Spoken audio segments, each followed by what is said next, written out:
"Apologize to Vanessa, or don't come to our anniversary dinner," my son said without looking me in the eyes. The restaurant suddenly felt too quiet after that. Even the soft piano music drifting through the speakers couldn't cover the silence, sitting at our table.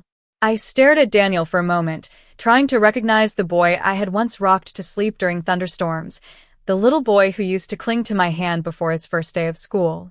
But the man sitting across from me that night looked like a stranger wearing my son's face. Vanessa slowly lifted her wine glass, her lips curling into the faintest smile, as if she'd already won something important. Around us, expensive crystal glasses clinked softly while waiters moved between tables carrying plates of filet mignon and lobster tails. It was one of those upscale restaurants along the Connecticut shoreline where people spoke in hushed voices and pretended not to overhear other families falling apart. I folded my napkin carefully onto the table. My hands were steady, though my chest felt strangely hollow. "And what exactly am I apologizing for?" I asked quietly. Vanessa leaned back in her chair, crossing her arms with practiced elegance. "For disrespecting me in my own home," she replied. "You always make those little comments, Evelyn. The passive-aggressive ones. I'm tired of it." I blinked slowly. 3 weeks earlier, I had asked if my grandson still liked the blueberry pancakes I used to make every Saturday morning before Vanessa decided processed protein waffles were healthier. Apparently, that had become an unforgivable insult. Daniel sighed heavily, rubbing his temple like an exhausted businessman trapped in an inconvenient meeting. "Mom, why does everything have to become difficult?" he muttered. "Vanessa just wants peace." Peace. Funny how peace in our family always seemed to require my silence. I glanced around the restaurant again. Candlelight flickered against polished glass walls overlooking the dark Atlantic Ocean. Outside, rain tapped softly against the windows, blurring the lights from the marina nearby. 20 years ago, my late husband Richard had brought me here for our anniversary. Back then, Daniel was still in college, calling every Sunday night just to hear my voice. I remembered Richard warning me once, after Vanessa entered our lives. "Be careful," he'd whispered while watering tomatoes in our backyard one summer evening. "That woman doesn't want a family. She wants control." At the time, I thought he was being unfair. I defended her. I defended both of them. Even after the canceled holidays. Even after I stopped getting invited on family trips. Even after I realized photos of birthday dinners and beach vacations were appearing online while I sat alone in my quiet colonial house eating reheated soup beside the television. "So," Vanessa asked, breaking my thoughts apart, "will you apologize?" Daniel finally looked up at me then, but there was no warmth in his eyes anymore. Only impatience. Like I was an obstacle standing between them and their perfect evening. I felt something inside me settle very quietly. Not anger, not heartbreak. Something colder. Something final. I picked up my purse and stood slowly from the table. Vanessa looked startled, probably expecting tears or an argument. Instead, I simply smiled. "I understand," I said softly. Daniel frowned. "Mom, don't be dramatic." But I was already reaching for my coat. The next morning, while Connecticut woke beneath gray November skies, I sat alone in first class at JFK Airport with a one-way ticket to the Maldives resting in my lap and my phone vibrating endlessly inside my handbag. The flight from New York to Dubai lasted almost 12 hours, and for most of it, I stared out the window watching darkness stretch endlessly over the Atlantic Ocean. My phone had finally stopped vibrating somewhere over Europe after I powered it down and slipped it into the seat pocket in front of me. For the first time in years, nobody could demand something from me. Nobody could tell me to apologize for existing too loudly in my own family. A young flight attendant with soft blonde hair stopped beside my seat halfway through the flight and smiled kindly. "Can I bring you anything else, ma'am?" she asked. I almost said no out of habit. Women like me spent decades saying no to ourselves. No to rest. No to peace. No to leaving when we should have walked away years earlier. But instead, I asked for another cup of coffee and watched the sunrise somewhere over the Middle East while warm light slowly filled the cabin. It had been a long time since I allowed myself to enjoy anything without guilt attached to it. When Richard was alive, mornings used to feel different. Every Saturday, he would wake before me and grind fresh coffee beans in the kitchen, while jazz music played softly through the house. By the time I came downstairs in my robe, he would already have blueberry muffins warming in the oven and the newspaper folded beside my plate. Daniel used to stumble downstairs an hour later as a teenager, tall and sleepy, complaining dramatically about algebra homework while stealing bacon off his father's plate. Back then, our home felt warm in a way money could never buy. But after Richard died 3 years ago, something shifted slowly inside our family. At first, Daniel called every evening to check on me. Vanessa even brought over casseroles and offered to help organize paperwork. I remember thinking how lucky I was to have such a supportive daughter-in-law. Looking back now, I realize kindness can sometimes disappear in layers so thin you barely notice it happening. The phone calls became weekly, then monthly. Holidays turned complicated. Thanksgiving dinners suddenly needed smaller guest lists. Christmas mornings became private family time. Vacations happened without anyone mentioning them until photographs appeared online days later. I always told myself not to take it personally. Families changed. Children grew busy. Life moved on. That was the lie lonely mothers learned to repeat to themselves. Somewhere over the Indian Ocean, I finally admitted the truth. Vanessa had not pushed me out all at once. She had done it carefully, politely, one small humiliation at a time. The group family text disappeared first. Then came the forgotten invitations. Then the little comments disguised as jokes. Evelyn gets confused about modern parenting. Evelyn likes things done the old-fashioned way. Evelyn can be a little sensitive. Daniel always laughed awkwardly beside her, while staring into his drink. By the time the plane landed in Mail nearly 20 hours later, my body ached with exhaustion, but my mind felt strangely calm. The humid air wrapped around me the moment I stepped outside the airport terminal. Palm trees swayed gently against bright blue skies while the Indian Ocean sparkled like glass beneath the afternoon sun. A man in a white linen shirt greeted me at the private dock beside the resort boat. "Welcome to the Maldives, Mrs. Carter," he said warmly while taking my suitcase. I looked back once toward the crowded airport behind me, thousands of miles away from Connecticut, from Daniel, from Vanessa, from every dinner table where I had spent years shrinking myself just to keep the peace. Then I stepped onto the boat without looking back again. The resort sat on a private island surrounded by water so clear I could see schools of silver fish gliding beneath the wooden walkways every morning. My villa stood above the ocean on stilts, with white curtains moving softly in the warm breeze and a small infinity pool that reflected the sky like glass. The first night, I slept for nearly 11 hours without waking once. No tense phone calls. No anxious checking to see whether someone sounded annoyed with me. No wondering if I had said the wrong thing at dinner again. Just silence. Peaceful silence. On my second morning there, I carried a cup of coffee onto the deck just before sunrise and watched the horizon slowly turn shades of pink and gold. Somewhere nearby, waves rolled gently against the wooden supports beneath the villa. It reminded me of summers Richard and I once spent along the coast of Maine when Daniel was still little enough to collect seashells in a plastic bucket. Richard used to say the ocean made people honest because there was nowhere for loneliness to hide near open water. I think he was right, because sitting there alone in the Maldives, 30 feet above the Indian Ocean, I finally admitted something I had spent years avoiding. I was tired of begging to be tolerated inside my own family. Around noon, I finally turned my phone back on. The screen immediately exploded with notifications. 23 missed calls. Dozens of text messages. Several voicemails. For a long moment, I simply stared at the screen while sunlight danced across the water below me. Then I opened the first message from Daniel. "Mom, where are you?" The second arrived an hour later. "You cannot just disappear like this." The third sounded colder. "Vanessa is very upset." I almost laughed at that one. Vanessa was upset. As if her discomfort mattered more than the humiliation of being told to apologize for breathing incorrectly at a family dinner. There were messages from my granddaughter Sophie too. Sweet 16-year-old Sophie, who still occasionally called me late at night when she felt anxious about school. "Grandma, Dad says you left. Are you okay?" That message hurt more than the others, because Sophie had no idea what had really happened. Children rarely saw the quiet manipulations happening between adults until they grew old enough to recognize them in their own relationships. I typed a short response telling her I was safe and enjoying some sunshine. Then I set the phone face down on the outdoor table again.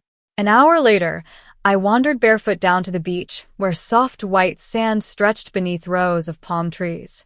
Couples walked hand in hand near the shoreline while hotel staff arranged lanterns for dinner service later that evening. Everyone around me looked relaxed in that effortless way wealthy travelers often do.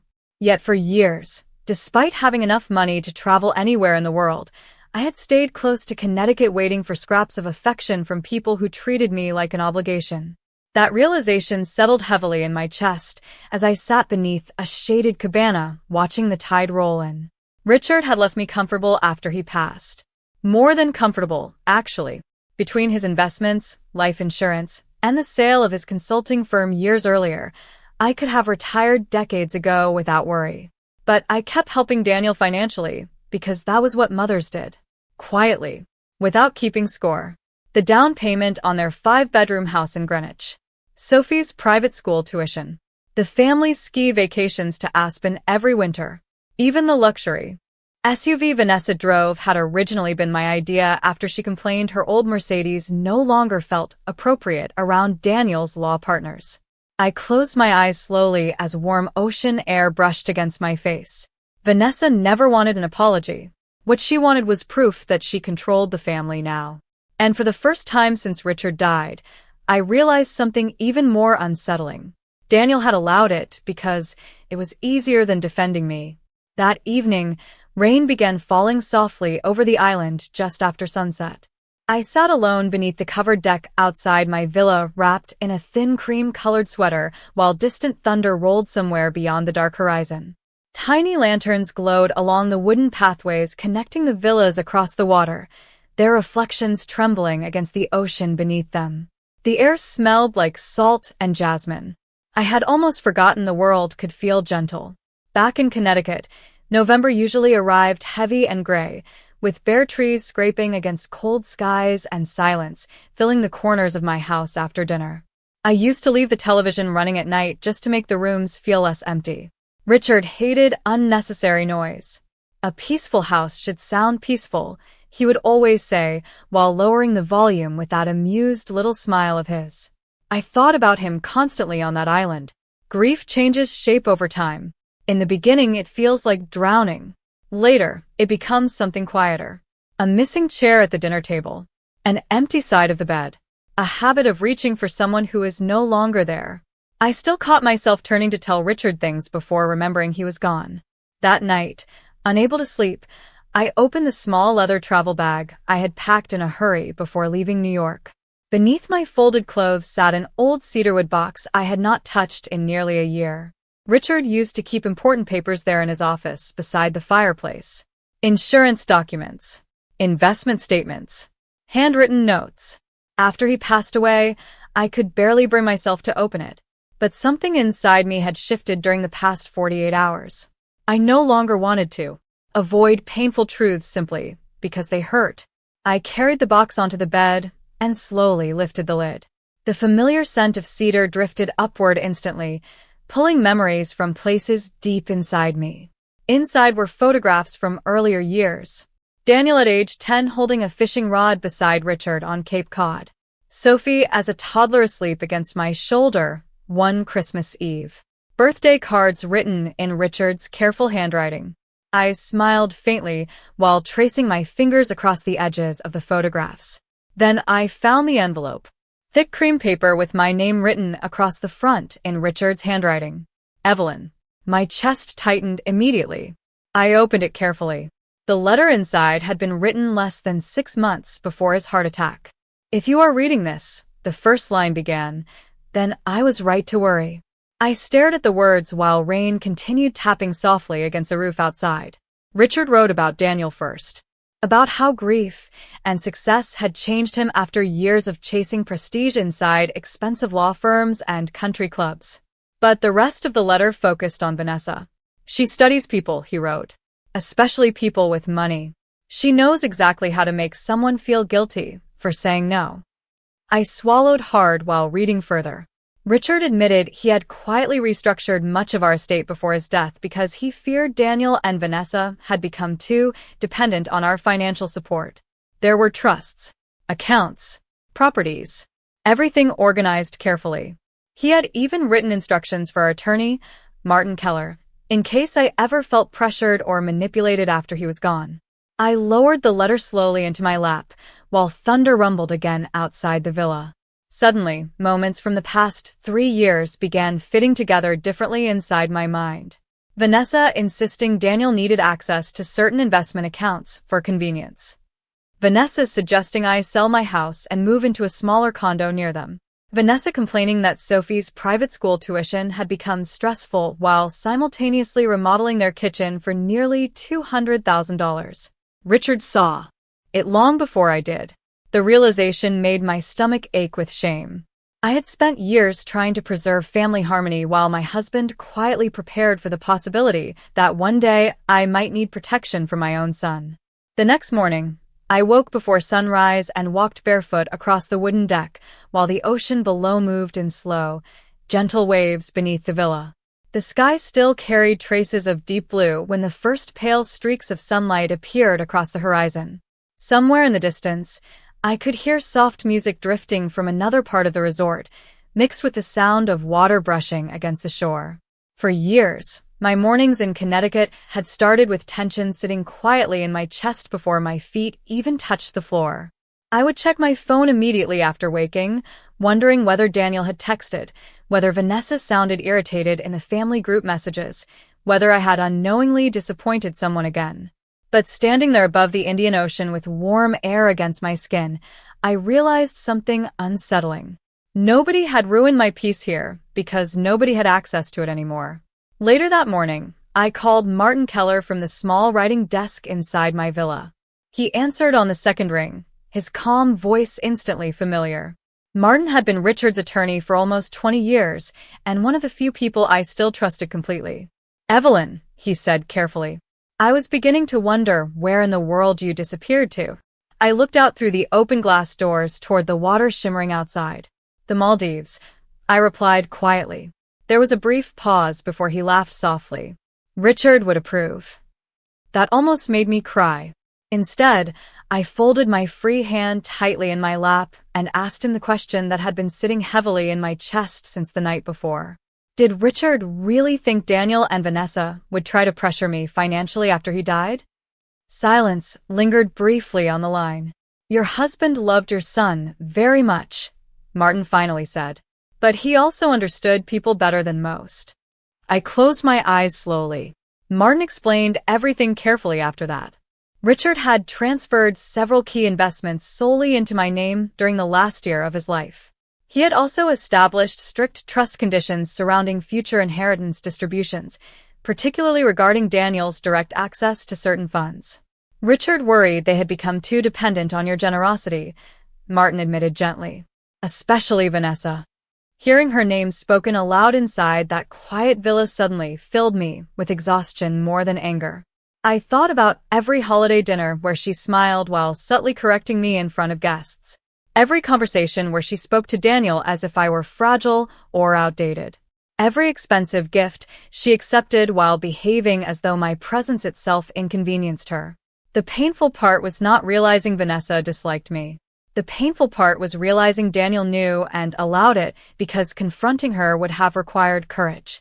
Martin cleared his throat softly. "There is something else you should know," he said. "Last month, Daniel contacted me asking whether certain trust structures could be adjusted." My stomach tightened immediately. Adjusted how? He wanted early, discretionary access. I stared out toward the bright blue water while a cold heaviness settled through my chest despite the tropical heat surrounding me. "Did Vanessa put him up to it?"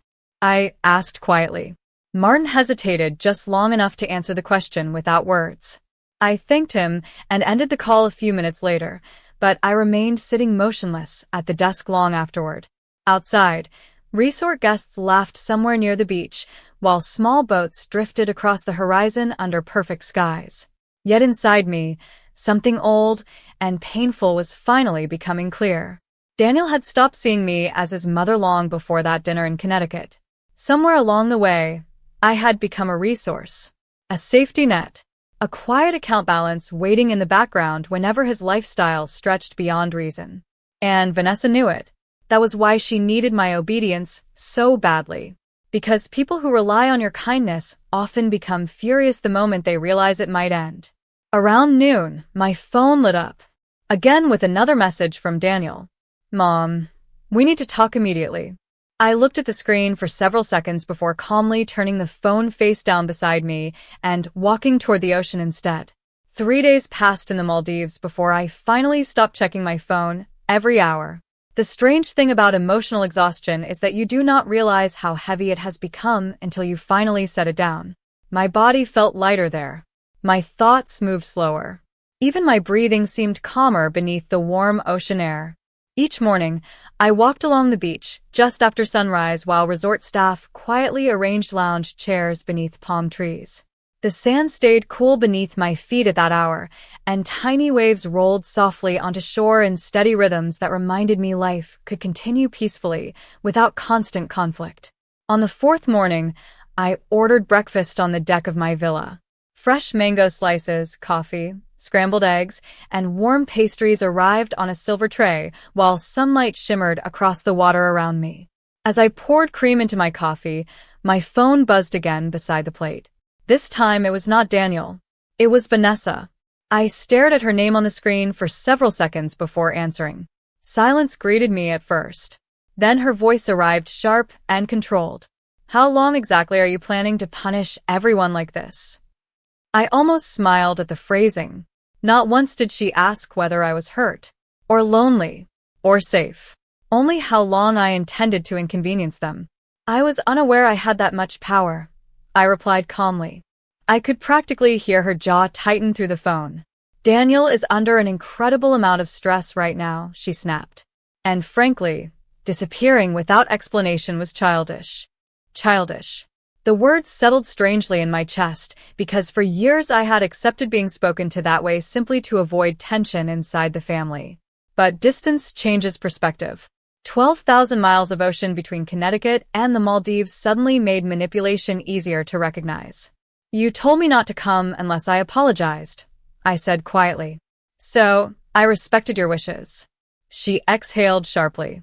"That is not what this is about, and you know it." But I did know what it was about. It was never about one dinner, or one comment, or one misunderstanding. It was about control. Vanessa needed every family gathering to orbit around her comfort, her opinions, her authority. Anyone who disrupted that balance became a problem to manage. Even me, especially me. "Daniel spoke with Martin Keller yesterday," she continued carefully after a pause. "Apparently, there are issues accessing some of the educational trust accounts." There it was. Finally. The real reason for the phone call. I looked out across the water, while a small boat drifted near the horizon beneath bright blue skies. Sophie's tuition payment for the upcoming semester had likely bounced that morning. The Aspen vacation house rental for Christmas probably had not been finalized either. "I see," I answered simply. Vanessa's voice softened instantly after that, almost impressively so. "Evelyn, nobody wants conflict here. We just need to communicate better as a family." Family. Funny how that word only appeared when money became uncertain. I stirred my coffee slowly, without speaking. "You know," she continued, "Daniel has always been generous with you too." That almost made me laugh aloud. Generous.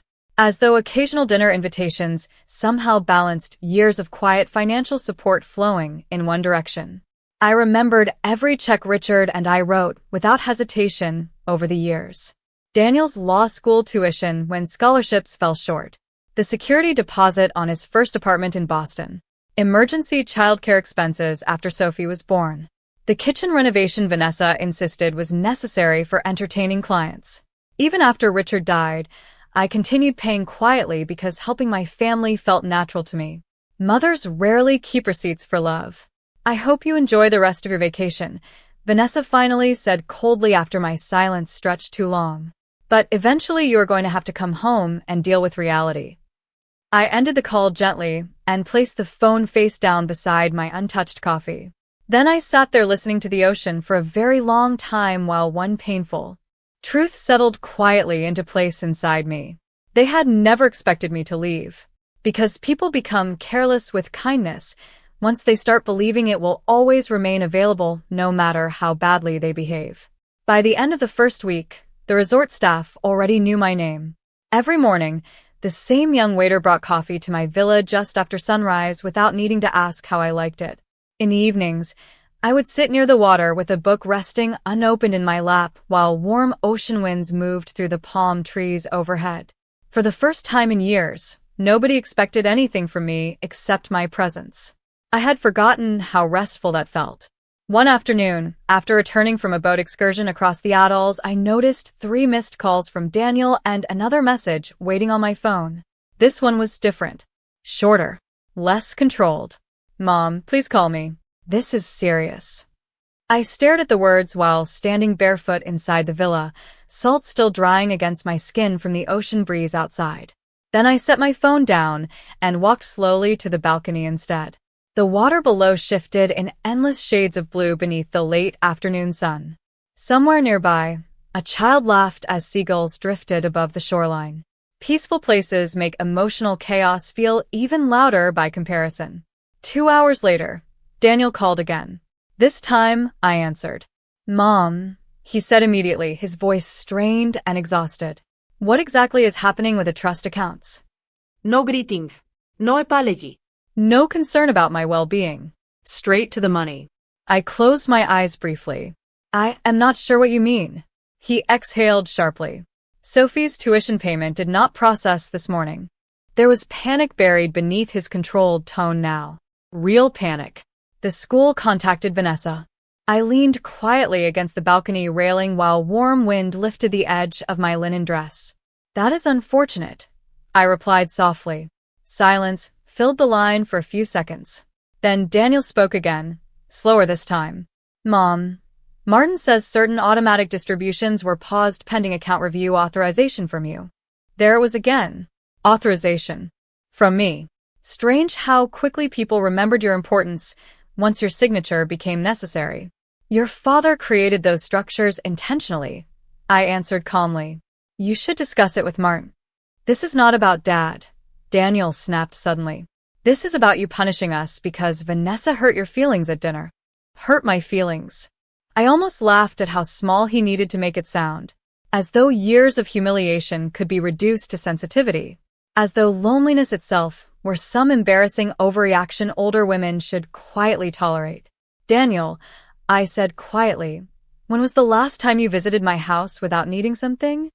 The silence afterward lasted longer this time. In the distance, waves rolled softly beneath the villa while a speedboat crossed the horizon far beyond the reef. "That is not fair," he muttered eventually. But neither was spending years shrinking myself to remain acceptable inside my own family. I thought about all the little moments I ignored after Richard died. Birthdays where my calls went unanswered until the next day. Family photos posted online from vacations I never knew existed. Sophie whispering once during a sleepover that Vanessa said I was too emotional lately. Every cut had been small enough to excuse by itself. Together, they became a life. "Vanessa is very upset," Daniel said again quietly, as though repeating it enough might suddenly make me care. "She thinks you are trying to humiliate her." I looked out across the ocean while evening sunlight turned the water gold. The irony settled heavily inside my chest. Vanessa finally felt humiliated because for the first time, she had lost control of the narrative. No, I answered truthfully. "I think Vanessa is frightened." Daniel inhaled sharply. Then his voice lowered almost to a whisper. "Mom, are you cutting us off?" I closed my eyes briefly as Richard's words echoed through my mind again. "One day, they will only love what you provide." The painful part was realizing he had been right all along. "I am finally learning the difference," I said quietly, "between being loved and being useful." Then I ended the call while the ocean continued, moving peacefully beneath me as though nothing at all had happened. The following evening, heavy rain swept across the island just after sunset, turning the ocean dark beneath the cloudy sky, while warm wind rattled the palm trees outside my villa. I sat curled beneath a light blanket on the outdoor sofa, with a book resting unopened beside me and a cup of tea cooling slowly between my hands. The air smelled like rainwater and sea salt. Somewhere in the distance, thunder rolled softly across the water. For the first time in years, I did not feel lonely sitting alone. There is a difference between solitude and rejection, though it took me nearly 70 years to understand it. My phone buzzed again shortly after 8 o'clock. This time it was a video call from Sophie. I answered immediately. Her face appeared on the screen looking pale and worried, blonde hair pulled into a messy ponytail while soft lighting from her bedroom glowed behind her. "Grandma," she whispered quickly, "are you okay?" My chest tightened instantly. "I am fine, sweetheart." She hesitated before speaking again. "Mom and Dad have been fighting all week." I closed my eyes briefly. In the background behind Sophie, I could hear muffled voices somewhere downstairs. Tense voices. Angry voices. "That is not your burden to carry," I said gently. Sophie looked down at something off-screen before lowering her voice further. "Dad has been sleeping in his office." That sentence sat heavily between us for a moment. I remembered Daniel at 16, staying awake beside our golden retriever all night when the dog became sick during a snowstorm. He used to have such a soft heart back then. Sometimes I wondered whether adulthood hardened people naturally, or whether certain marriages slowly carved away the gentler parts piece by piece. "Grandma," Sophie said quietly, "did Mom really tell you not to come?" I stared at her young face on the screen while rain continued tapping softly against the roof above me. Children always know more than adults think they do. "Your mother and I had a disagreement," I answered carefully. Sophie frowned slightly. "Dad looked really upset after you left dinner." For a brief moment, anger flickered through me before fading into something sadder. Upset. Daniel became upset only after consequences arrived. Not while I sat humiliated at that table. Not while Vanessa treated me like a problem requiring correction. Not during years of quiet exclusion, disguised as family balance. "Your father made his choices," I said softly. Sophie's eyes filled slightly then. "I miss you," she whispered. That nearly broke me. Because unlike the adults in our family, Sophie still loved without strategy attached to it. "I miss you too, sweetheart." We talked for nearly 20 minutes after that about school, her art classes, and the tiny sea turtles she wanted to see someday after I described the island to her. Before hanging up, she smiled for the first time during the call. "Grandpa would have loved it there," she said softly. Tears stung my eyes immediately, because she was right. Richard would have walked these beaches barefoot every morning with his coffee in hand while teasing me for overpacking sweaters in tropical weather. After the call ended, I sat quietly listening to the rain for a long time before another message appeared on my phone. This one came from Daniel. Not a demand this time. Not anger. Just a single sentence. I did not realize how much Dad handled behind the scenes. I stared at the screen while thunder echoed faintly outside across the dark ocean. Richard handled more than finances. He protected me from truths I never wanted to see clearly. The painful thing about losing a good husband is not only losing love. It is losing the person quietly standing between you and the harsher parts of the world. Another message appeared a few seconds later. "Vanessa says you are trying to destroy our family." I looked out toward the storm moving across the water beyond the villa and finally understood something with complete clarity. Families do not break apart the moment someone stops financing them. They break apart the moment control no longer works. 6 months later, I stood barefoot on the balcony of my new condominium overlooking the Gulf Coast of Florida while early morning sunlight spread across the water in soft shades of gold. Pelicans drifted above the shoreline below, and somewhere farther down the beach, I could hear laughter from people beginning their morning walks. The air smelled like salt and fresh coffee. I wrapped my hands around the warm, ceramic mug resting against my palms and breathed slowly. Peace still felt unfamiliar sometimes, but no longer impossible. After returning from the Maldives, I sold the house in Connecticut 3 weeks later. Daniel acted shocked when the realtor's sign appeared in the front yard. Vanessa called twice demanding to know why I would leave, without discussing it with family first. That sentence alone told me everything I needed to know. They still believed my life required their approval, but something inside me had changed permanently on that island. I no longer wanted to remain in places where my presence felt tolerated instead of cherished. The Florida condominium was smaller than the colonial home Richard and I raised Daniel in, but it felt lighter somehow, cleaner emotionally. No dining room filled with memories of strained holiday dinners. No silent hallways carrying years of loneliness through the walls. Just sunlight, ocean air, quiet mornings. I joined a local sailing club 2 months after moving. The first time I stepped onto a small sailboat with 3 other widows around my age, I laughed harder than I had in years after nearly losing my sun hat to the wind. One of the women, Patricia, invited me to lunch afterward, and suddenly my weeks no longer revolved around waiting for phone calls that rarely came. I started painting again, too. Richard used to love my watercolor landscapes when we were younger, though I stopped years ago because life became too busy taking care of everyone else. Funny how women slowly disappear inside caregiving without realizing it is happening. Daniel called more often after the move, but the tone had changed now. Softer. Less entitled. Martin later confirmed that several trust conditions Richard established could not be altered without my approval, no matter how much pressure Vanessa applied. Apparently, that realization caused months of tension inside their marriage. I did not celebrate that news. There is nothing satisfying about watching your child struggle, even after they hurt you. But I also refused to rescue him from consequences he helped create. One evening in late spring, I received a handwritten letter from Daniel in the mail. Not a text message. Not an email. A real letter on thick cream paper. I sat beside the balcony doors reading it while waves rolled gently outside beneath the setting sun. He apologized for the dinner in Connecticut first, then for the years afterward. He admitted he became so focused on maintaining peace inside his marriage that he ignored what it cost me emotionally. The sentence that stayed with me longest came near the end.